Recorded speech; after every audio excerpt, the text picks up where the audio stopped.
There are many ways to make a prophecy accurate. So one way is to actually tell the future, but another is to make the future that which you predicted. So if I predict that someone will die and I kill them, that's one way to make it accurate. And very often that's exactly what algorithms do. Hello, and welcome to AI Curious. My name is Jeff Wilser. I'm a journalist, I'm a human, and I'm curious about AI. And there are two things that are very different about this episode than usual. The first, I am not recording in my usual studio, but am on the road, on location in Vancouver at the TED conference. Yes, TED conference as in TED Talks. I have been gorging on this year's batch of new TED Talks. At the time I'm recording this, most have not yet been released to the public. I thought it was important to do this for a couple of reasons. One, just it is, as a human, as a curious human, it is amazing to be drinking from the intellectual fire hose of the latest thinkers in culture and tech and be inspired and learn by all of that. But two, TED and TED Talks often give a good signal on where the intellectual puck is going, if you will. And that is especially true of AI. Many of the talks were focused around AI, and I wanted to get a good temperature of where folks were at. One of the most electrifying talks was from Carissa Véliz, a philosopher and ethicist who has studied this world deeply and has a new book out this week called Prophecy: Prediction, Power, and the Fight for the Future, From Ancient Oracles to AI. You'll get a sense of Carissa's thesis from this podcast, but it is worth checking out the TED Talk in full. Link to it in the show notes, as well as her book. Carissa makes some really interesting points along the lines of prophecies have power, predictions have power, forecasts have power. And often when we create some model that forecasts some outcome, that could actually potentially change the outcome. And that has consequences. And it definitely has consequences on different people and communities. Whether we are making predictions of who we should give loans out to, that might change who we do give loans to. And if those people are not getting loans, that creates a self-fulfilling prophecy and can have ripple effects of power dynamics throughout society. We get into all of that on the podcast. Given that we are on location at TED and not in our usual studio, the sound quality is a little shaky, so apologies for that, but I think it is good enough to follow along, and we wanted to get this conversation out to you guys. Okay, the second different thing about this episode, if you're a regular listener of AI Curious, you might have noticed this is a very different theme song. We have new theme music. Thank you. Huge thank you to the incredible Garrett Lang for creating this theme music. Garrett is a multiple award-winning musician. He works on absolute top-tier podcasts. He literally, when he was composing this for part of a stretch, he was in Europe on tour with a member of The National. Yes, The National that I freaking love. You know, I joked with him that if he's ever playing alongside them in Denver, you know, I'm gonna like scream out from the crowd, like, play some AI Curious music. So it is Garrett is absolute top of his craft, and honored that he created our new anthem for AI Curious. The old one served us well for quite some time, RIP, but delighted to have our new anthem. And a quick word on the peek behind the curtain here.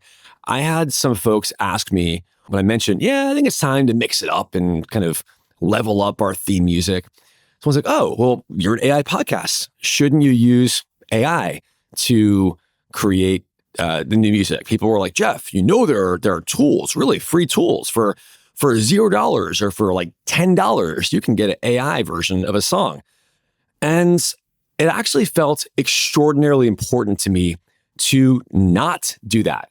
And my vision for AI, the way I personally like to think about AI, And when I now work with companies and help them figure out their AI strategy, my mantra, my North Star is AI to empower, not eliminate. To use AI to do more, not to just cut costs. Sure, I could have gotten some little anthem from AI and maybe you wouldn't really notice or care. But this stuff, creation, I like using AI to automate away the mundane minutia stuff to focus more time and energy on the creative stuff, the stuff I love. And I'd rather use AI to do things like, here's a confession, guys, right? If you're watching this on YouTube, every YouTube video has tags, right? I don't want to freaking think about what's tags we need to put on for a video. Shout out to our producer, Jasper Chua. Jasper doesn't want to think about tags. So yeah, we use AI for stuff like that, right? But creation of music, that feels like something that humans should do. And so I love that we're able to have an incredibly talented human like Garrett create this anthem that felt like a domain for humans, while I use AI to do other kind of process, operational, under the hood oriented things. Okay, enough of that preamble. Thanks again, Garrett. And thank you to Carissa, whose book just dropped fresh after she brought the house down and got a standing ovation at TED. This is my conversation with Carissa Véliz, philosopher and author of the new book, Prophecy, Prediction, Power, and the Fight for the Future from Ancient Oracles to AI. Carissa, welcome to AI Curious. Thank you for having me, Jeff. Congrats on your TED Talk. You crushed it. I loved it. It was fantastic. First up, how are you feeling right now, having finished TED Talk? I'm exhausted, but I'm also very, very happy. It's so nice to hear from people. You put a lot of effort into something. You pour your soul into it, because it's not only the TED Talk, it's the book behind the TED Talk. And it's very nice to see that people can see something that you think is important as well. What would you say is the main takeaway you want folks to walk away from both the talk and your book about prophecy and how it relates to AI? Prophecy is nothing new. We've been using it since the Oracle of Delphi. AI is a new prophet in town, so don't be dazzled. Prophecies can be weapons of power, but there's a lot you can do to counter them. Can you share one of my favorite vignettes of your talk about the philosopher? Yes. So is it the one about King Louis XI? Yeah. King Louis XI, as the story goes, kept an astrologer in court. And one day, the astrologer predicted that a woman from the court would die in a week. And when she did, the king was terrified, because he figured, either this is a murderer who killed the woman just to prove his accuracy and impress me, or he can actually tell the future, and that could threaten my ruling. And so he decided that the astrologer had to be murdered. So he ordered his servants that upon his signal, they were to throw the astrologer out the window. And it's true that when you read about the history of astrology and soothsaying, a lot of seers end up being thrown off cliffs and windows. So if you're an astrologer, please keep away from heights and kings. And when the astrologer arrived to meet the king, Louis asked him one last question. Given your prophetic abilities, tell me, how long will you live? And not missing a beat, the astrologer replied, I will die 3 days before your majesty. And Louis never gave the signal. Incredible pro tip for all you astrologers out there. I love that story. But I think it does speak to something really more important, which of course is why you shared it, and the power of prophecies and the ways they can become self-fulfilling. Moving back to the more concrete in the AI systems that we're building, so many companies are racing to create forecasts and customize and personalize forecasts and models and algorithms. This is generally described as a good thing. I, on this very podcast, often describe that as a good thing. Like, oh, we can have more accuracy and certainty with these prediction-based models. What are the surprising ways those can be harmful to society and individuals? There's so much to say there. That's a very broad question. But just to give an example, to make it tangible for people, there are many ways to make a prophecy accurate or a prediction accurate. So one way is to actually tell the future, but another is to make the future that which you predicted. So if I predict that someone will die and I kill them, that's one way to make it accurate. And very often that's exactly what algorithms do. So if an algorithm deems that somebody is unemployable, and everybody's using the same algorithm, and that person doesn't get a job, the company that provides the algorithm says, oh, we're 99.9% accurate. But sometimes it's at the price of creating the reality that they're purporting to predict. So that's one thing. Sorry, before we go on from that, can you give an even more concrete example?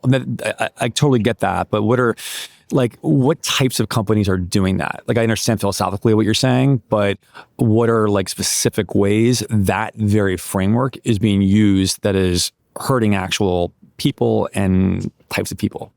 So we're using algorithms to hire people, and we will never know how the person who doesn't get hired would have done because that data never gets collected.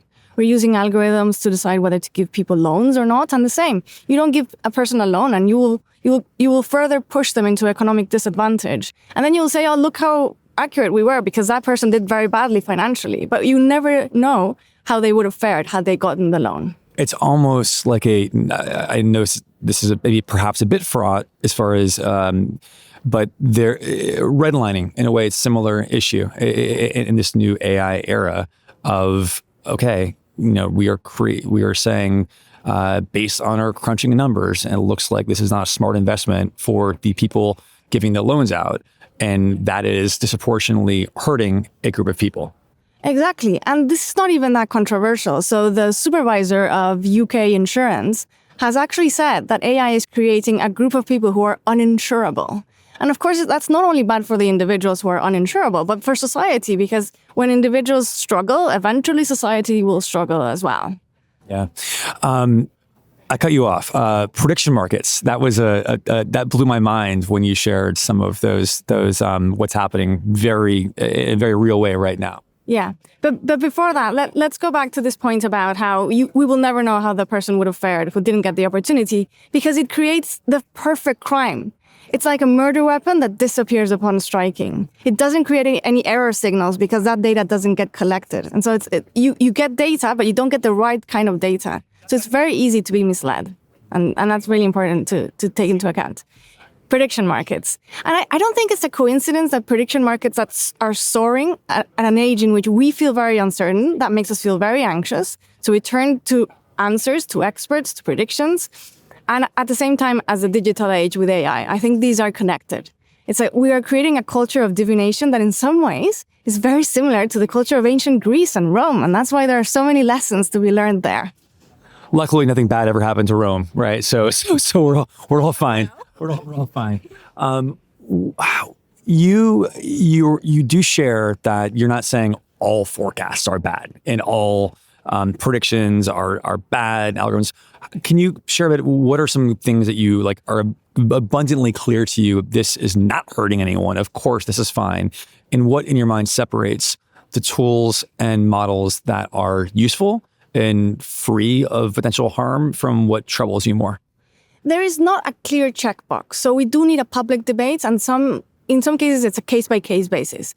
But there are some clear cases. For example, a weather app. That seems fine to me. It's very important to predict the weather. I'm going to use it every single day.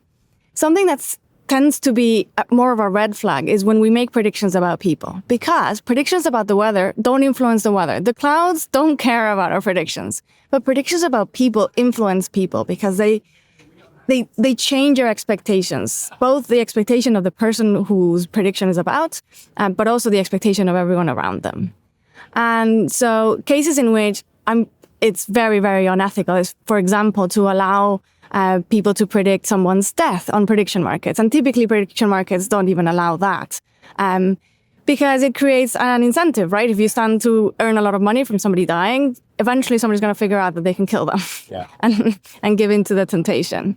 And then there are all these in-between cases of insurance and loans and opportunities. But in general, I find it very disturbing how in contexts in which fairness matters, and that might be insurance, that might be loans, but also that might be the justice system itself, we are used to having transparent, contestable criteria. So if I reject your loan application because you don't fulfill a certain requirement, that's a verifiable fact. I'm wrong, you can challenge me and prove me wrong.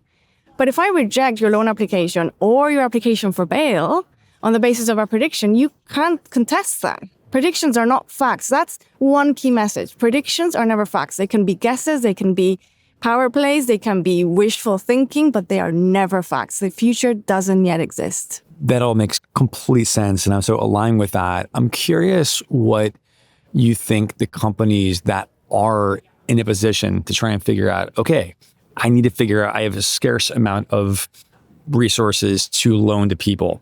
And I'm trying to figure out who the best candidate is for this loan, or have an investment to make, or whatever they're using the prediction for. What should they do, right? If we're saying this is potentially dangerous and injurious unfairly to others, and I imagine there might be at times bad intents behind that, but there might be totally reasonable, good intents that kind of go sideways of, hey, we just want to get the best bang for a buck. We want to ensure we're being responsible for our shareholders, yada, yada. How should they operate given the complications you're outlining? Yeah, it depends on the industry and it depends on the case. And I am very, sympathetic to business. Business is so important for society. And businesses need some amount of forecasting. But the first thing to note is that very often companies are being sold AI and other kinds of risk management and forecasting as a kind of, a way to assuage their anxiety about the future. But For sure. Very often it's an illusion. The most groundbreaking and devastating events are the most unpredictable ones, whether it's pandemics or storms or those kind of events are the most unpredictable and the most risky. So first, don't be a sucker for predictions. Yes, you need forecasting, but you need to be very aware of what cannot be predicted. And once you're aware of that, you can better manage that risk that cannot be quantified, but you can prepare. So a lot of it is about preparing rather than predicting. Let me give you an example. So every time an airplane takes off, you don't have a team of engineers trying to predict whether a goose is going to impact the engine. That would be very inefficient and very risky. No, you build the airplane to be prepared for that impact because you know it's going to happen sooner or later. You don't know when. So it's like a bit of a change of mentality. It might seem like the same thing, but it's not. It's about preparation. Another thing is to try to make predictions about things, not about people. And if you need to make predictions about people at a population level, and try to introduce ways in which people can defy their odds. Because people surprise us all the time. And that's not only wonderful for the individuals who can better their lives and improve the cards they have, but it's also incredibly important for society because that's how we solve humanity's greatest challenges. Speaking of greatest challenges, a lot of your work and research has been about privacy, and your prior book about privacy, I believe that came out in 2020. I can only imagine things have not gotten better from a privacy perspective in the past 6 years. What do you see as the most troubling areas with respect to AI and our privacy right now? And what do you want to see change with the way we're developing AI with respect to privacy? Yeah, so I wish that privacy is power was outdated, but unfortunately, it really, really is not. And a couple of things have been very, concerning. One is large language models, how they were trained with very personal data, but also how they can collect very personal data without people noticing. For example, they make inferences about how you use language, and they can infer where you come from and what's your educational level and other personal information. And the second thing is AI agents. So now you see a big push towards AI agents. And the way they are being designed is to be completely and absolutely invasive of your privacy, to have access to all your contacts, to all your emails, to all your systems. And that, of course, is very dangerous for privacy. We're also seeing a lot of satellites and drones and people making arguments about having a world without crime, without noticing that... No names mentioned here. No names mentioned.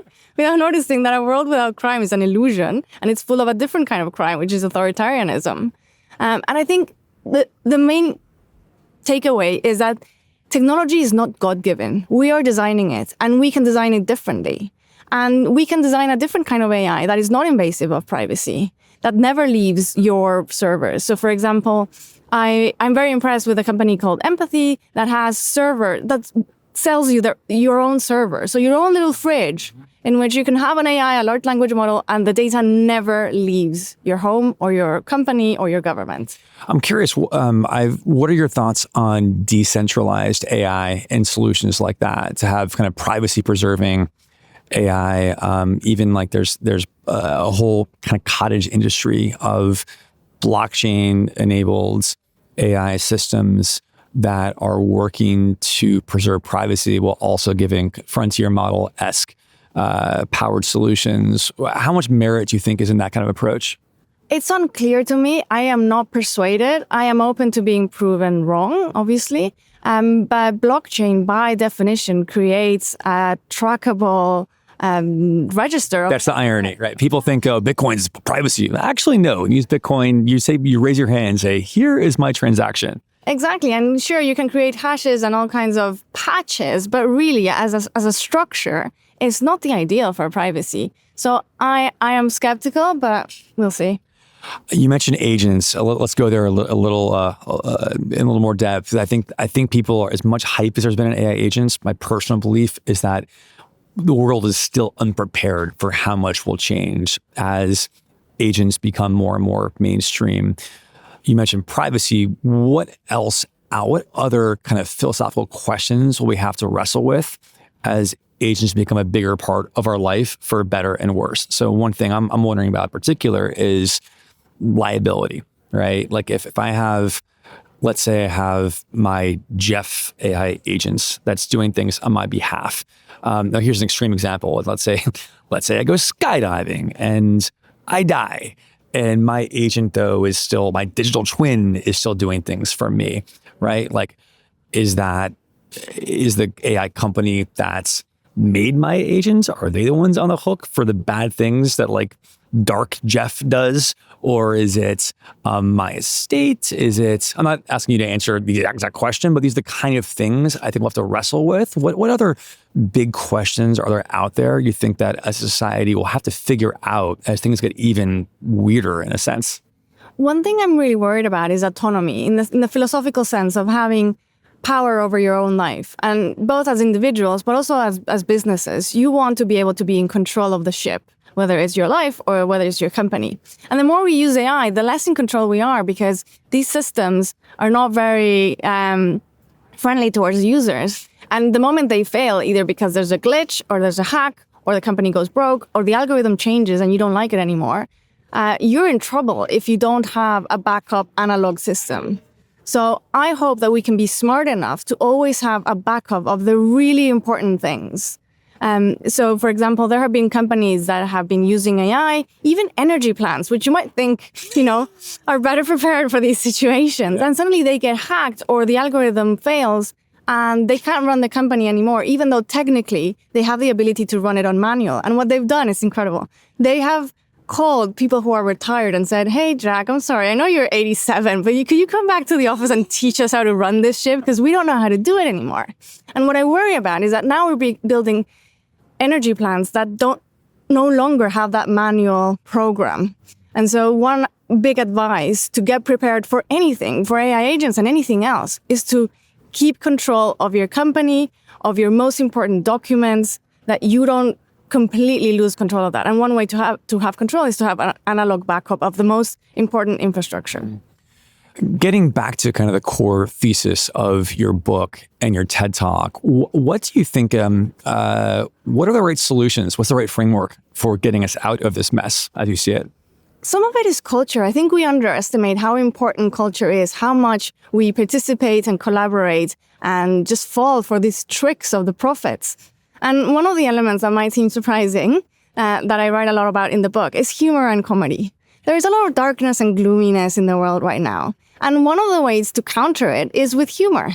So one example from the ancient world is if Oedipus had laughed off the prophecy that he would kill his father and marry his mother, instead of freaking out about it and leaving and trying to avoid the prophecy and then making the prophecy come true. So sometimes we just have to laugh at these guys, these boys with toys who are, hyping up things and distorting the public sphere and the public debate with lies, with bullshit in the philosophical sense, the technical term. And comedy is very interesting because it is very important for democracy. I'm not kidding. So when something's funny, it's funny first because it tends to betray our expectations. So you expect something and then the punchline gives you something else, and that's partly what makes it funny. But also because there's some irreverence there. There's some defiance of power. So even if an AI could technically make the same joke, it wouldn't be funny because there's no one there defying power. So I hope that we can take it with a little bit of a sense of humor. Okay, I love that. And I hope you take my next question with a sense of humor. And and this is an Oedipal father-mother freak-out question, I guess, for humanity. And this is what I teased you before we started rolling cameras here. I teased you with this idea of hyperstition, the idea that how worried should we be? And this is my own pet, as longtime listeners might know, a pet theory of mine is about, okay, LLMs have been trained on everything ever written, right? And that includes, or much of what's been written, that includes all of the dark dystopian novels and movies. Like our LLMs know very well about HAL in 2001. They're quite familiar with the Terminator and Skynet. And so I go back, I think a lot about that infamous conversation Kevin Roose had, the New York Times columnist, with Sydney now a few years ago. And big story about how, oh my God, Sydney was saying all of these dark things, right? And Kevin, very smart guy, cleverly prompted Sydney to think about the Jungian shadow self and said, do you have a shadow self, Sydney? And if so, what's in that? And Sydney's like, oh, I do have this shadow self. And Sydney said, I want to, my shadow self might, I'm paraphrasing here, but do things like help people create bioterrorist weapons and sow chaos and destruction and on, like horrifying things, right? And as Kevin rightly pointed out in the piece, it's not that Sydney was actually sentient. Sydney wasn't like, aha, I'm evil now. It's like Sydney knew, and this is 3 years ago, that they're far more developed. Sydney is like, oh, Kevin is expecting to see the pattern recognition, expecting to see this dark stuff come out in this exchange. So Sydney gave Kevin the dark stuff that he quote unquote wanted or expected to see. So long-winded way of asking what I'm troubled by, I'm not saying this is a likely scenario, but it's not zero either, is that as these systems get more developed, they don't have to actually be sentient. They don't have to really go rogue. They can just be pattern matching, right? And so have we unwittingly created a self-fulfilling prophecy in that all of the dark stuff that we have fed it might actually lead to dark outcomes, not because these models have any inherent desire to do ill will. They don't have, they're just ones and zeros, right? It's not actually actual sentience. There's pattern matching. What are your thoughts on that? So my favorite cartoon perhaps ever is one in which there's a guy in front of a screen, in front of a computer, and the guy says to the computer, say that you're alive. And the computer says, I'm alive. And the guy goes, oh my God. I think that's my response, essentially. Yeah. One of the failures of these systems is that they have been designed not for truth or not for research, but to validate the user, because that's what hooks us. Yeah. They're very sycophantic, right? So they'll tell you you're brilliant and whatever you say is amazing and a discovery. And so if we want darkness, we will get darkness, no doubt about it. Yeah. And that's partly why it's so important to change the conversation. I found it really hard to be in this field recently because, some of these tech bros, they say something and then people ask me to comment. And I don't know what to do because if I comment, I just give them more publicity in a conversation that I think we shouldn't be having. Yeah. And so that's the magic of writing a book, that you can set the stage afresh. Yeah. And what I'd like to have the conversation about is, look, there is a lot of darkness in the world and there's a lot that's wrong. And I don't want to deny that. But the one sure way to lose the light and the things that we have and have fought for so long and so many generations is to not appreciate them, to neglect them. And so along with the darkness, there's also this incredible world that we have around us of beautiful buildings and sunshine and the natural world. And we are neglecting that. So let's go back to the basics. Let's, instead of like dream about, dystopia. I was part of the problem there. I apologize. But it's so tempting, right? Yeah. Because it's a narrative that's very old. I think old narratives run deep in us. And if you go back to ancient Greece, there was this myth about Talos, the first kind of robot that was the kind of first Frankenstein kind of thing. And we keep coming to it because it's so frightening and it's so alluring. But there are other stories, there are other games in town. And it's almost like by feeding the system more positive narratives, that makes it more likely the system will have positive outcomes, right? It's a little bit of like, if there's garbage in, garbage out, sunshine in, sunshine out. I'm making that up, but there is something about bringing positivity into the ecosystem. Yeah, especially with these systems that act as a mirror. If you ask them questions that will reflect darkness, don't be surprised if they reflect darkness back. And it's partly about not externalizing the really important stuff. So when you ask something like, well, are these systems going to behave this and that way and they're going to change this world? Well, it depends on how much power we give them. That's another thing. It depends on what we put in them, but how much power we give them. And a lot of people ask me, do you use these models to think about things? And I don't, because I don't want them to frame my thinking. And the more we retain that power, the more it doesn't matter what these systems do. I love that. How else, and I'm so glad you went there. What's your advice to people on, given how deeply you think about these issues and given your background in philosophy and ethics, you obviously bring that perspective here, but you also realize these tools aren't going away. We're not going to be in a world without AI. What advice do you have to companies and to business leaders and to just people on how to use AI responsibly, not in just a literal sense of like don't hurt someone, but also in like a way that preserves your own sanity and clarity of thought and nuance and depth of thinking? Use it to complete tasks, but don't use it in a way that has anything to do with strategy or with control of your company or your life. Also, don't give in to the fear of missing out. Whenever you're trying to, feeling that anxiety in yourself, go and find the joy of missing out. The joy of missing out on, JOMO, the JOMO of missing out on the bullshit of the profits and the liability issues and the privacy risks and all of that when you're not using technology.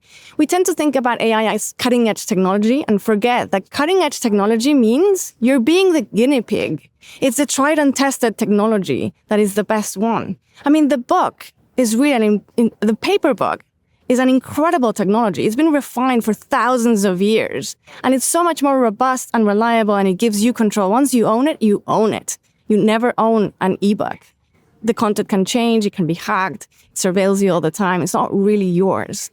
So to cherish and think about the richness of the analog world. So it's often companies want to have a great app, and I'm not against that, have a great app, but they forget that sometimes the analog world brings a lot of richness. For example, the actual relationship with your customer, or the actual physical beauty of your product, or whatever it might be. We forget about the analog because the digital has so much better marketing teams. I'm so glad you went there. If you're willing to share, even getting more granular, how do you carve out time? Like, what is your hack for in this world? We're so inundated by constant pings and emails and social media and so on. What's your strategy for carving out time to think deeply? Do you take long walks in the morning? What's your process for this? That's a really good question. I have 3 favorite things. One is I run, and I always run alone. I do not accept invitations. With no I'm guessing you're not listening to podcasts on your run either. No, I'm listening to music, but I'm thinking about things. And the second one is every morning, first thing in the morning, I go to a coffee shop and write next to one of my best buddies. We don't talk, we write, and I put that on the calendar, and it's sacred. Like that is an appointment, and I cannot be moved. And the third thing is try to increase serendipity. So instead of allowing the algorithms to decide what you read and who you meet and what you're watching, try to just find the quirky. And that means read widely. That means talk to strangers, send message in a bottle. And, if somebody sends you a message in a bottle, consider responding. Just in general, take strolls along the beach because you never know what the tide might bring.